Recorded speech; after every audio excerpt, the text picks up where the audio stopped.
Now my pleasure to invite Rajan Datar back to the stage, who will lead on our ministerial panel, Reimaging incentives to attract FDI to tourism destinations and to reposition the industry as a main driver in economic growth.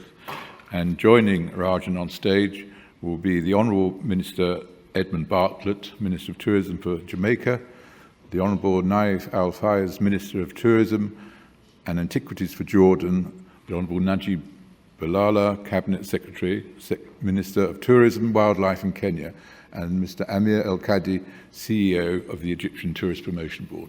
Rajan. Okay, thank you, Paul. If I can ask the various ministers and the head of the Tourism Board for Egypt to come up on stage. If you leave the last seat open, because Edmund Bartlett has just dashed off to do a deal, which is what we're here for, I suppose, but he will come back. Well, he hopes he's doing a deal. So take a seat just here, thank you.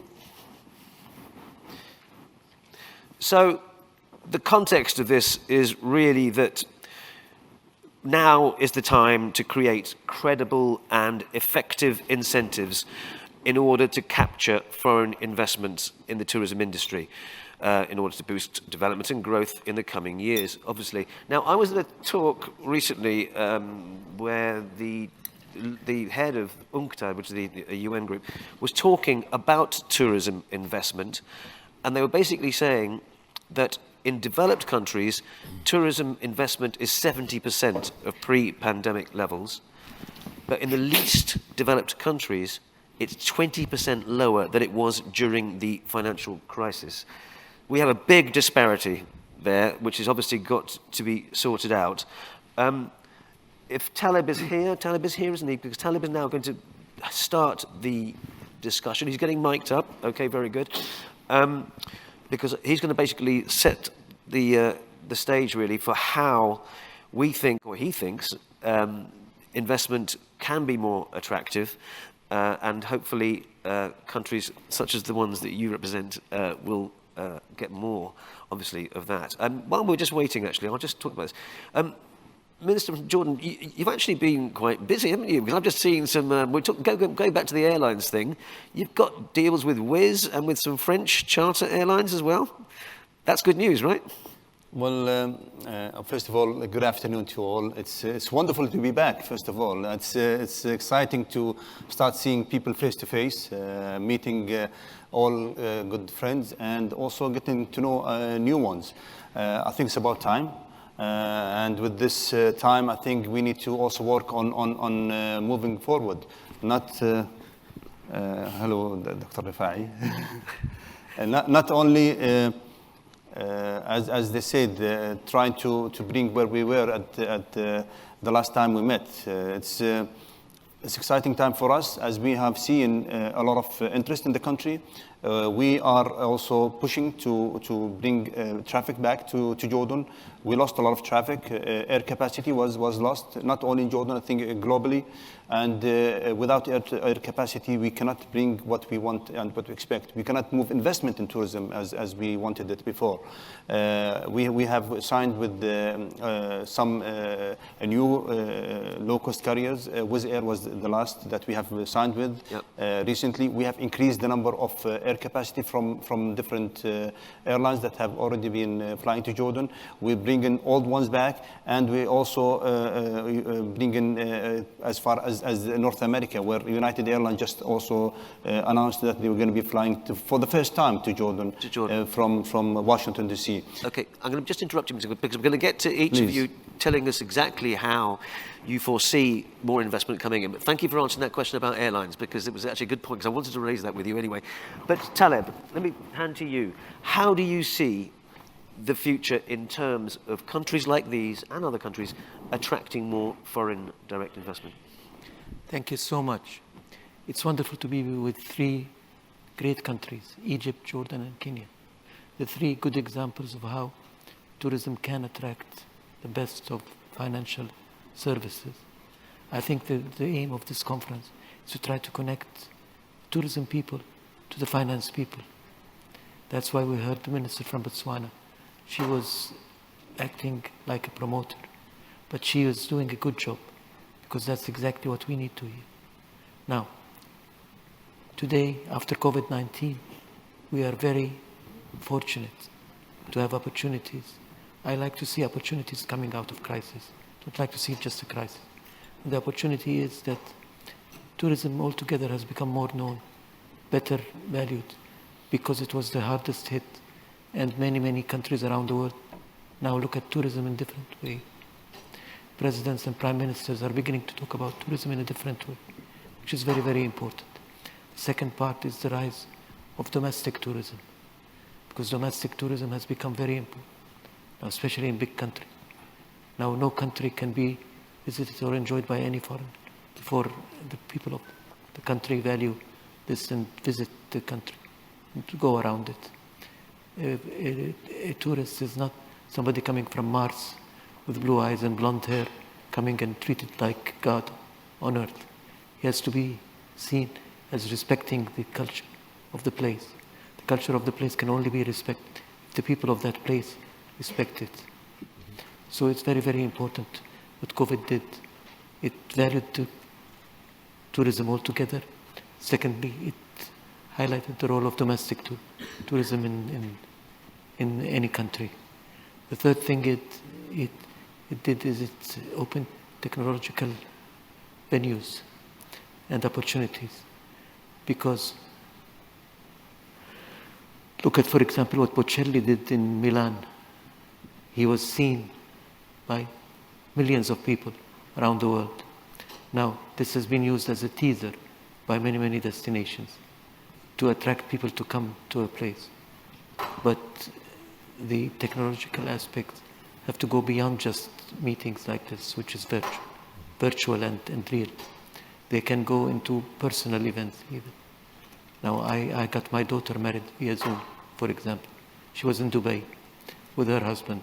I was sitting with her father, with his father, in Amman, Jordan. And the priest was on the third night. We conducted that. So we need to think outside of the box. We need to be very imaginative about how we go about utilizing technology. It's the three elements now. First, the value of tourism. Secondly, the value of domestic tourism. Thirdly, the value of and the positioning of technology in the world. These are three things that came out of COVID, and they are opportunities for us. So the investors must see us in this light. They could come and invest in any place, in anywhere.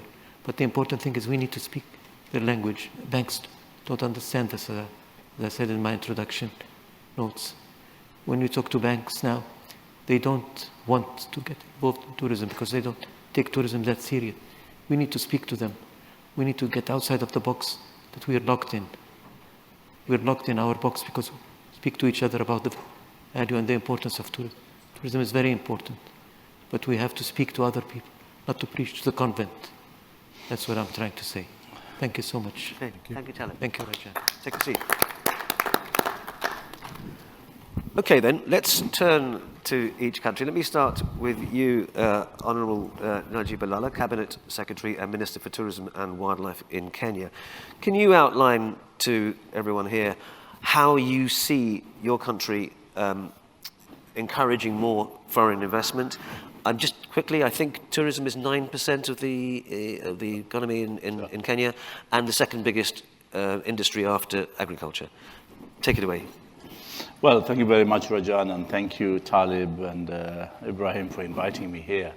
It's an opportunity to come back to World Travel Market. Definitely 2 years of Zooming and in the screens, and now finally we are here. It's not only wanted to come to the World Travel Market, but we wanted to have a break from being at home like a prisoner. Yeah. So we want to travel. I believe also the same for our visitors and our clients. Everybody wants to leave. And we are lucky that the red listing order has just been lifted a month ago. But I think the pandemic has taught us a lot of things. First, the luxury of saying we are number 2 of the GDP is gone. 2019 is behind us, and we cannot sit on that glory of 2019. We took a lot of things for granted. Yeah, and like now in Kenya, we have been overtaken by agriculture, manufacturing. People became more innovative in manufacturing. Construction, infrastructure and housing has become a big deal. So currently we are number 4 of the GDP with 4.4% of the GDP, but we have not even started. So I am optimistic 2022 is going to be a positive year, but I believe 2023, 2024 will be fully recovered. I don't want to talk about 2019. I want to talk about beyond 2019. So I'm optimistic for 2024. But this time is more innovative, is more caring. First of all, health will be number 1. Health and safety will be number 1. Secondly, it's about sustainable tourism. It's not just about everybody coming and consuming and leaving a negative footprint. It's about positive footprint. People don't want just to come and tick the boxes. People want to experience. And that's exactly what nature in Kenya helps you to do that. So yes, we encourage fresh investment. We have had heavy investment in the tourism. We are pioneers of tourism in Africa, but we need fresh investment. What do we do to attract this investment? First, stability. Infrastructure is key. And then the financial stability. The currency is stable. Again, you can free foreign currency transactions in the country, as well as protection of private investments. That is key. So we have given that, and also incentive in the hotel industry, both in terms of construction, but also in terms of refurbishment of the hotel sector. So we give all those incentives, but much more. We have a strong human resource that when you invest, you know you'll get a local human resource available to fit into your business. So that is another key element. We pride ourselves in Kenya, and we share this knowledge with the rest of the continent. So yes, human resource is key, the backbone. Every day we're investing in human resource education. Just a quick question back to you. Where do you see specifically the potential for investment? Where would you like investment to go into Kenya? Well, for us, our core product is safari and wildlife conservation. That's our core product, and the beach destination. The opportunities in the beach destination. One, you have almost 630 kilometers of beach, white sandy beach. People cannot imagine that you have beach in Kenya because the image is out of Africa, the safari element. But yes, we have 630 kilometers of beach, white sandy beach. So that is another potential. All incentives are given to roll out investment. So yes, that is an opportunity where people can come in and invest. The safari element, the investment is on high end. We also start branding our own national parks as Amboseli, again, Nairobi National Park. And in the first quarter of 2022, we'll roll out the opportunities that are available for investment. Thank you. We'll come back to you in a second. But El-Kady, CEO of the Egyptian Tourism Promotion Board, we just talked about beaches there. Now, you're doing an interesting thing where you're going to connect the heritage sites with the beaches, aren't you? That's part of your kind of offer for the future. But can you tell me, just give me an overview of where you would like investment? Yeah. Thank you very much for having me here with you today. And you're absolutely right. The diversity of products that we have, touristic products in Egypt, allows us to give a whole new experience to every tourist coming in. So usually what happened in the last few years that people would come to the Red Sea or to the beaches or to the traditional ancient sites. And we had no connection between both of them. But just recently, last week actually, we initiated a direct flight from Sharm el-Sheikh, from the beaches directly to Luxor. So if you want to enjoy a week full of sandy beaches, diving, etc., and you have an early flight to Luxor, you have a whole day of visiting everything Luxor has to offer, and you come back to your own hotel room same day. So that wasn't before, and it's just launched last week, and it's full. That flight is full, and we will continue to do that. So yes, this is what we do, is making an integrated touristic product. And to your question, where do we want the investments is to be everywhere. Yes, everywhere, because still, I mean, we haven't reached the saturation level in terms of hotel capacity, in terms of airline and charter flights, etc. But most importantly, the desert. We have beautiful deserts to the east and to the west, with plenty of oases, completely different experience, but we're treating it with utmost care, because this is environment and we are so much into taking care of the environment. So we make it like His Excellency said, with the upmarket and elite investment opportunities. We have lodges, not hotels. So those lodges attract people of certain quality. So this is where we need some investments. However, we're building whole new cities on the beaches. We have touristic cities in New Alamein on the north coast, which is a mega project. And we have Galala city on the mountains. So you have the mountain and the beach as well. So we have it all. I mean, investments are always welcomed. Yeah. I mean, Egypt has had, I've got to say, because I've been there several times, through the years had some horrendous situations, crises upon crises. In a sense, this was just the latest one. But there is so much potential, isn't there, in Egypt? And I noticed that in Luxor, there's a whole new thing going on, the big rebranding. So you are making a big drive here, aren't you? Yeah. Actually, yes. We're so much proud of the resilience of the tourism industry in Egypt, because, as you said, we have faced lots and lots of incidents. And each time, as Mr. Taleb said before, the domestic tourism played a great role in sustaining the industry coming up and working. And we did, through the last 3 years, amazing jobs. I mean, our colleagues in the Antiquities sector, developments and innovations in the museums. We opened almost in every city. We have now a museum in the airport itself. So instead of wasting your time in shopping, you just go and get to know what we have to offer. And in Sharm el-Sheikh and Hurghada, so you have the beach and you have museums out there.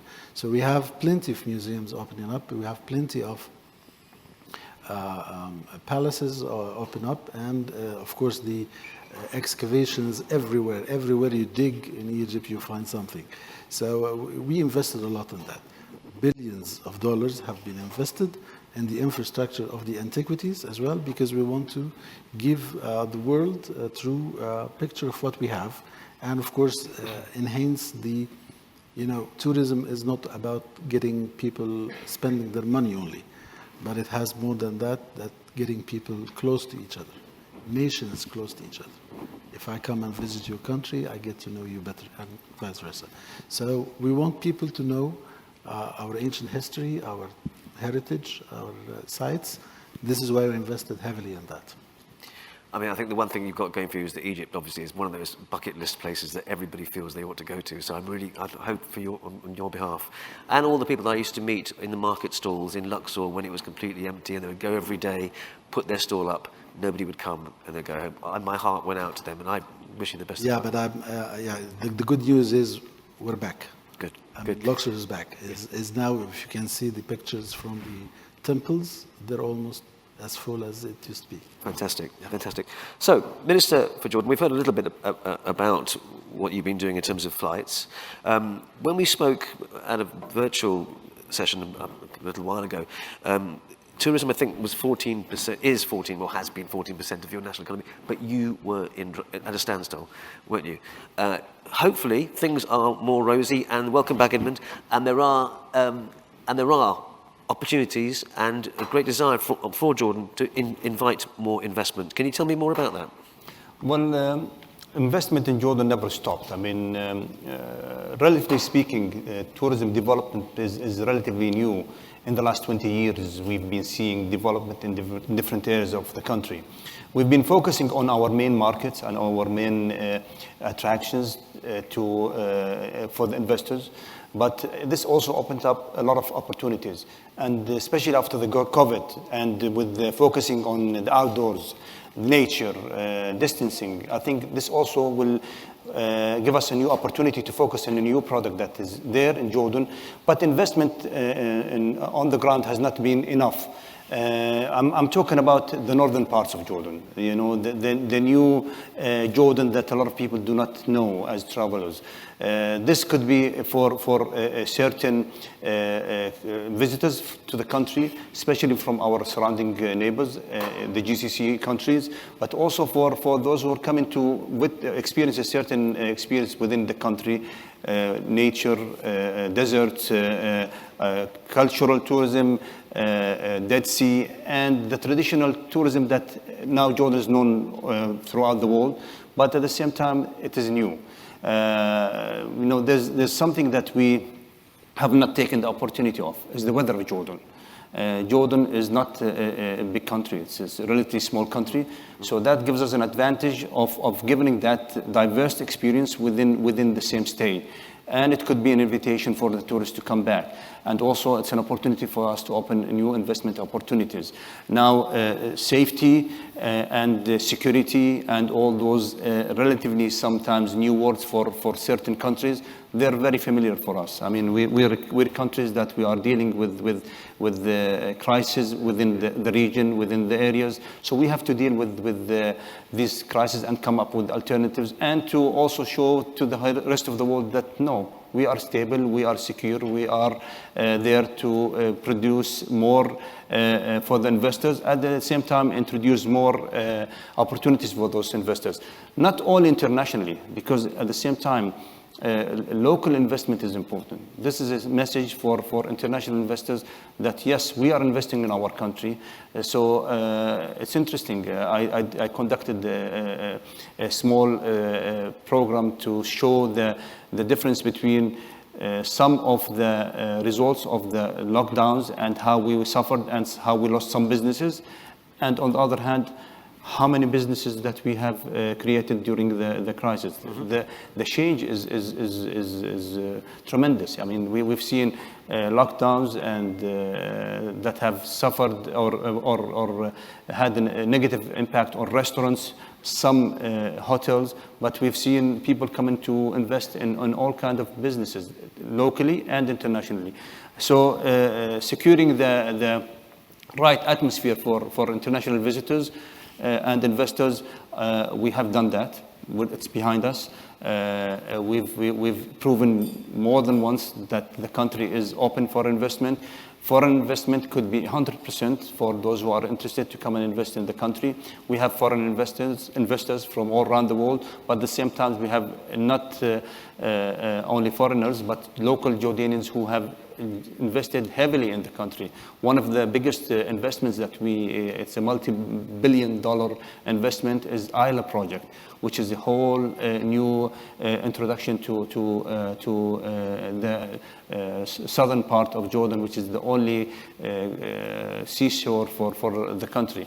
It has added an additional 17 kilometers of our seashore, which is limited, by the way, but at the same time introduced a new product.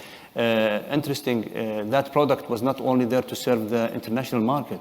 We saw domestic travel excel during the COVID, which means that also the local market is as important as the international travel.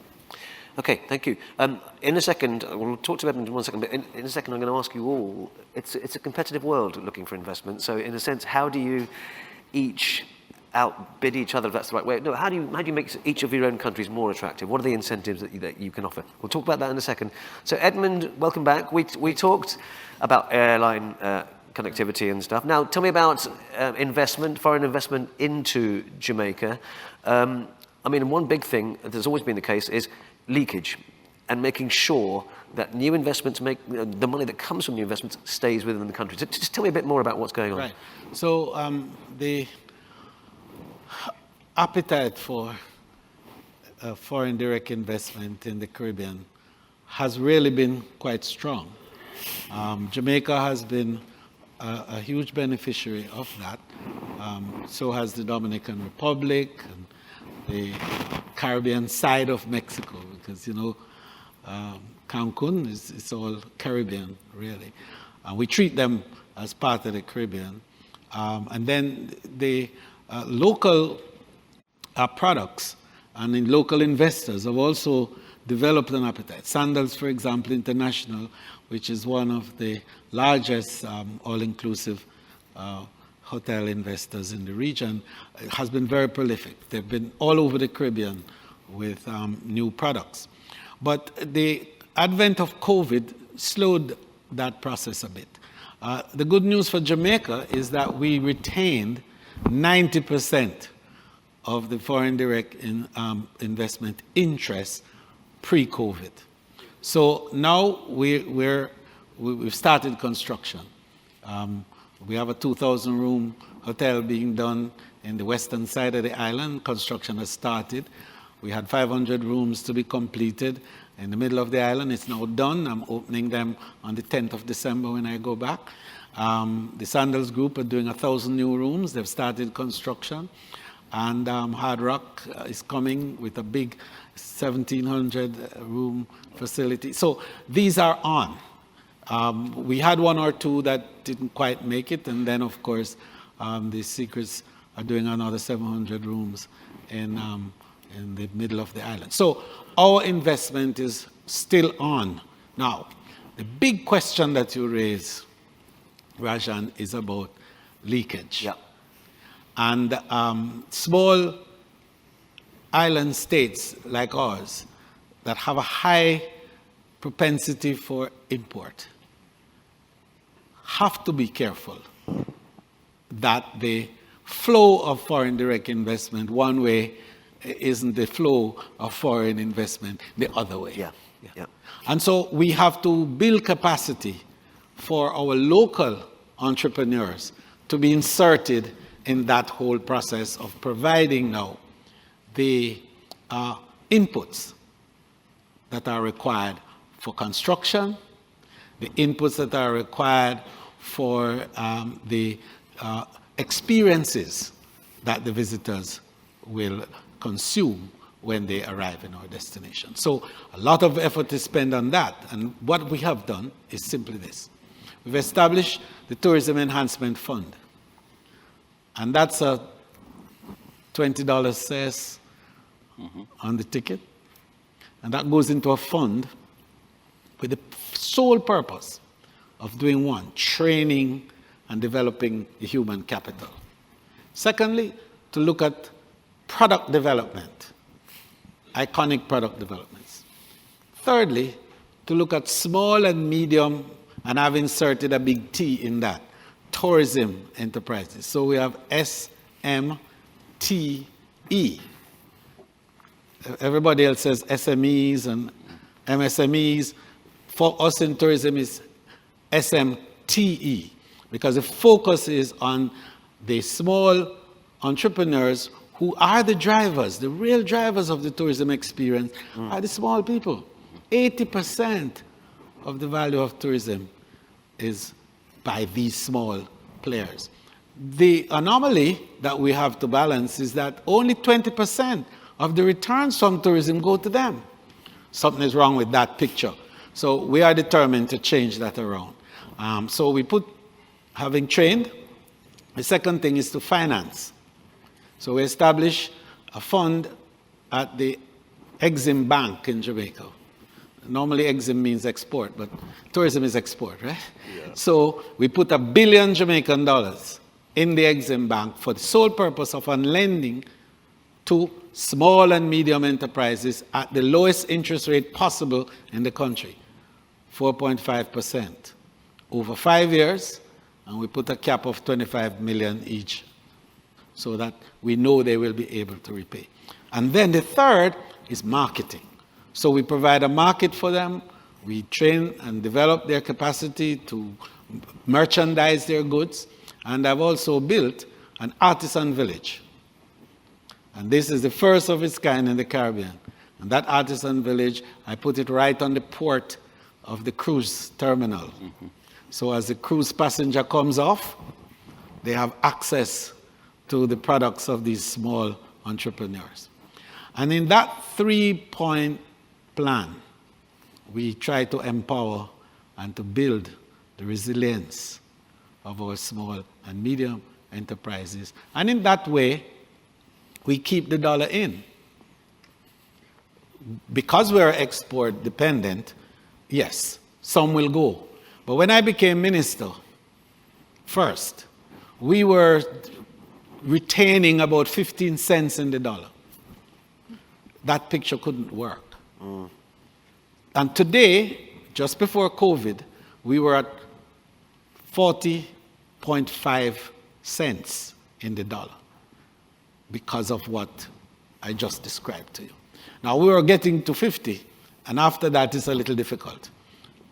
But then came COVID. So we are reimagining now.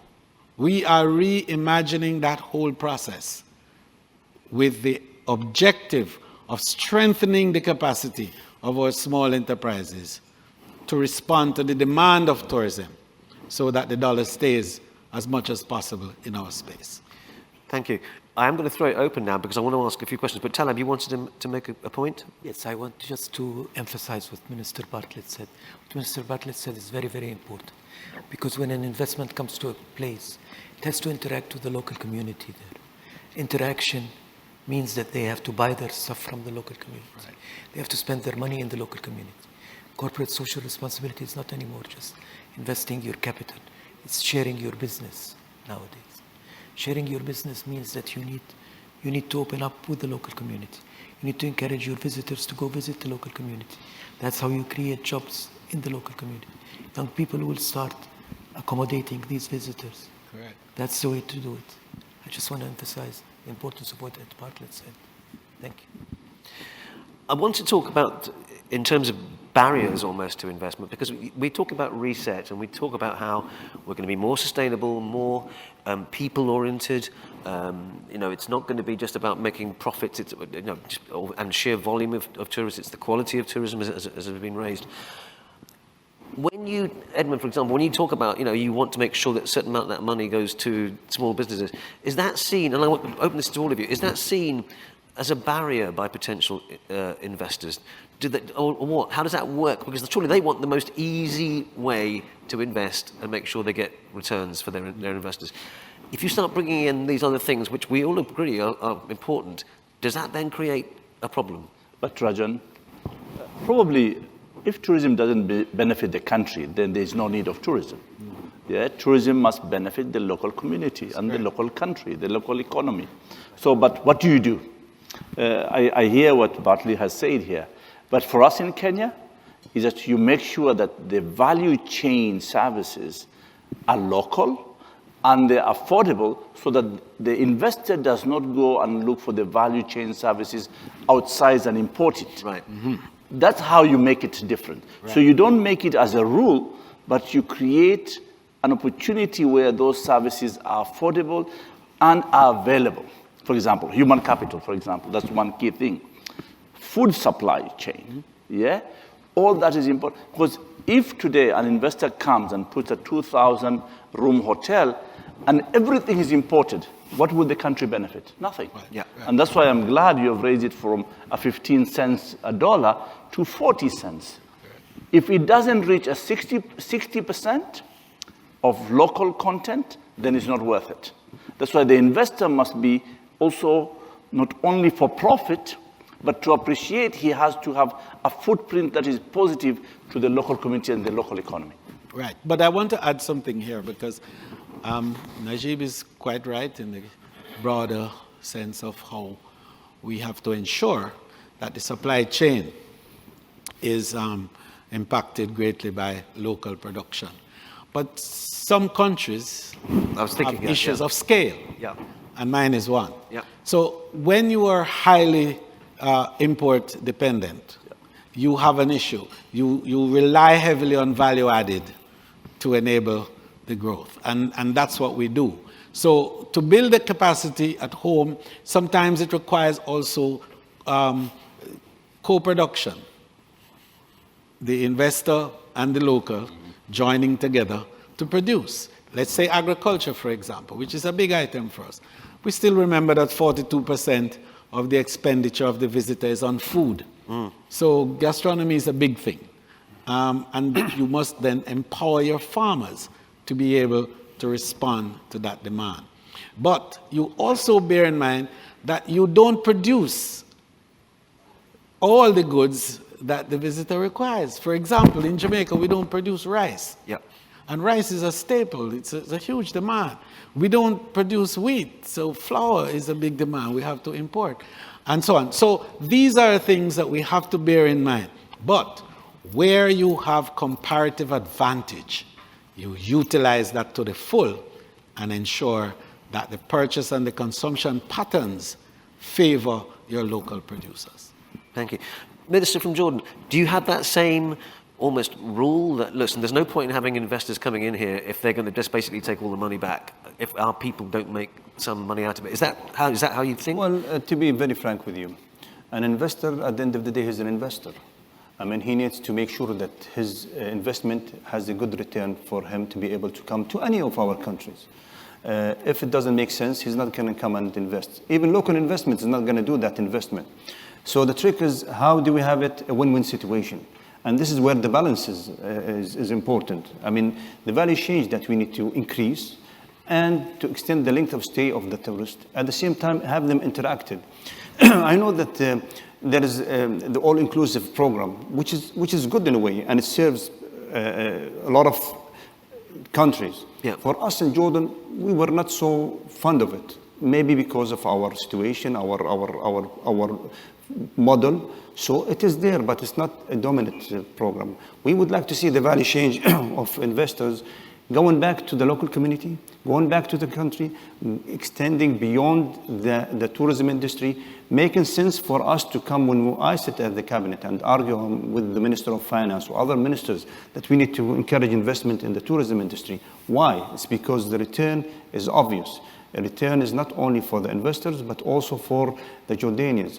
The return is building a value change for new products, to bringing back Jordanians to be the entrepreneurs in producing things that can be related to the tourism industry. I think each one of us has his own model that he needs to work on. There is no set model that is good to fit all, but we learn from each other. And we see the experiences. Again, when I talked about the all-inclusive programs, I'm not saying it's not important. It's in certain countries, it's essential for those countries. For us in Jordan, we've been pushed to be going towards all-inclusive programs. Me as a minister, I try to say it's not one of the best options for us as a country. Yeah. So we stayed away from that model. It comes in, but within a limited percentage, which is accepted. But the value chain at the end of the day for the whole economy is extremely important. But most important, we need to make sure that the people themselves feel that there is an added value for them. If you're going to bring investment or tourism, not necessarily foreign investment, but tourism to a certain area, and there is no direct benefit to the local community, you're going to be facing trouble with the local community to say, you know, you're just bringing us extra weight for nothing. So you need to make a change in their lives. And I think one thing that certainly came out of the COVID thing was this whole idea of, hang on, we don't want to go back to a time when we were getting, the local people were getting no benefits at all from tourism. Yes, there was over-tourism someplace, but even there, they were thinking, well, look, we're not benefiting from this, even this overcapacity. We're not benefiting from this. So that's a reset, that's a change. Can I add on this? On the contrary, I think we can use to the advantage that some of the good things that came out of COVID.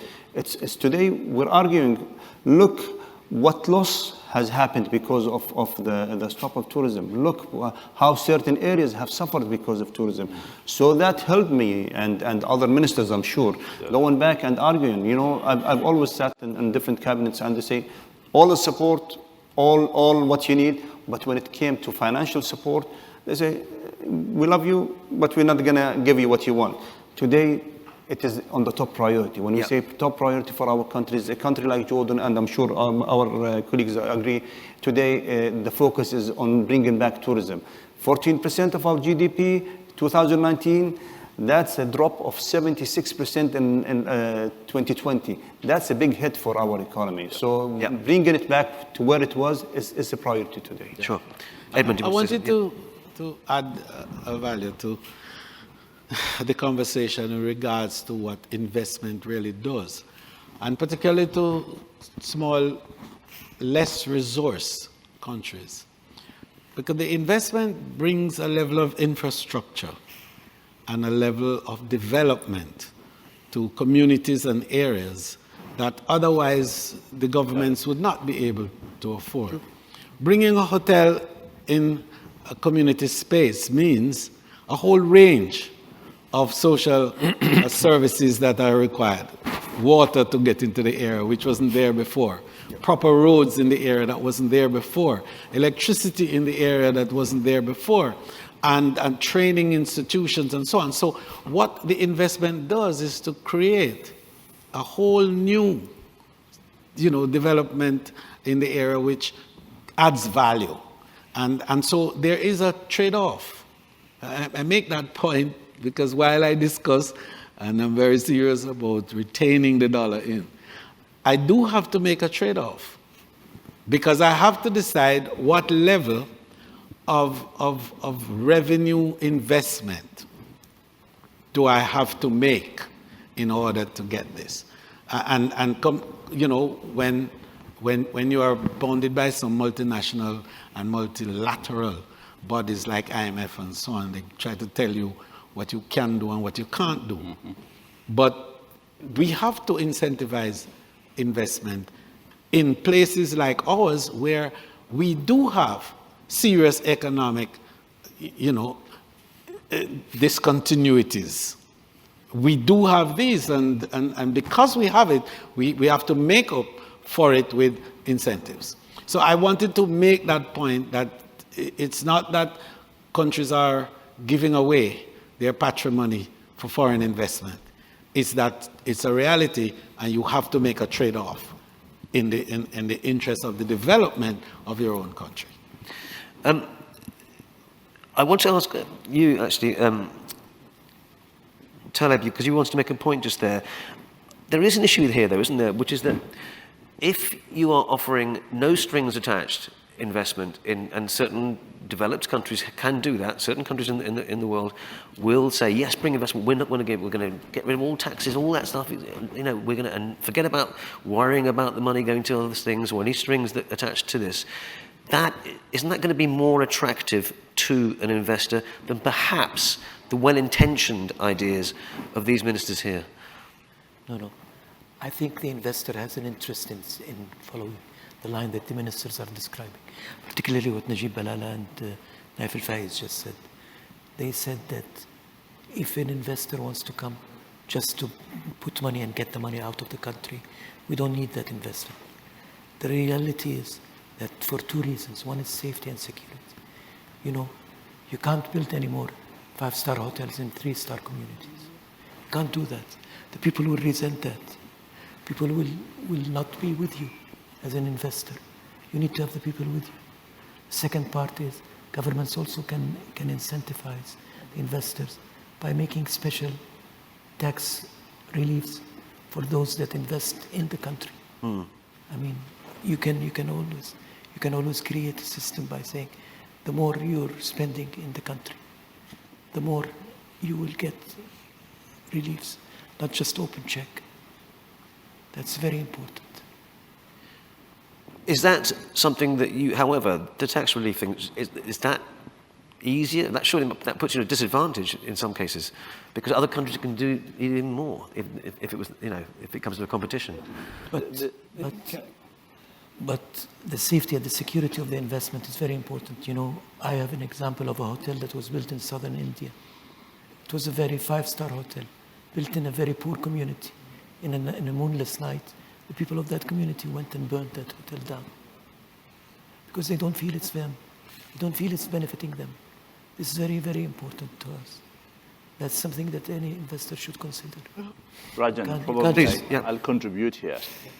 The old type of models of investment just to create jobs is not good enough. Right.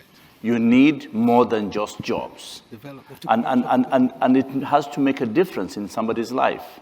So it's not just about people getting jobs. Those are all types of investment. And unfortunately, that model works probably in the mining industry, yeah, but not in the service industry. The service industry, you need to grow communities. Yes. You need to grow the economy. Yes. You need to grow the environment. As Taleb said, you can't build 5-star hotels in 2-star communities. You need to share. And any investor, serious investor who invests in the tourism sector actually appreciates that. Yes. And now with sustainable tourism programs going on, you need to leave behind a positive footprint. Mm-hmm. Otherwise, as Nayef here said, you'll have problem with the communities. They will not open their doors for you. And you need them to open the doors for you. Yeah, I need to add on which is not really only, One second, Edmund, sorry. Go on. sorry, not only with the communities. Today you have a problem with the traveler himself. Yeah. You know, the traveler today is more aware. He would like to come and stay in a facility, a 5-star hotel or a 2-star hotel, but he needs to know that there is a contribution from you as an investor or a facility that is using back to the community. Otherwise, he doesn't want to come and visit. So I think it's changing. Yeah, it's changing, and I think it's with the COVID. I think we're seeing that's going to be even more as we see it in the near future. I mean, that's a paradigm shift that everybody is hoping is going to sustain, that it's not just going to be nice words after COVID pandemic, that will be a real paradigm shift, as you say. Edmund, you want to say something? I'm just making the point that our experience has been that these investments bring a level of development which converts sleepy little fishing villages into bustling areas of commercial activity and jobs and a higher standard of living and a better quality of life. Now, it also brings other things because it brings migrants from all around seeking jobs, putting pressure, social pressure on the area, especially on real estate. And so governments have to respond quickly and work with the investors to create housing, affordable housing around the development so as to prevent the squatters' settlements from emerging. So these are very important points that have to be raised. So when foreign investment comes in, there has to be a program. And the government sits with and you work through these areas so that the social development goes along with the economic development. It's a holistic, sustainable, whole policy program that's going to Najib's point, there has to be that tandem. The whole CS, yes? Yes.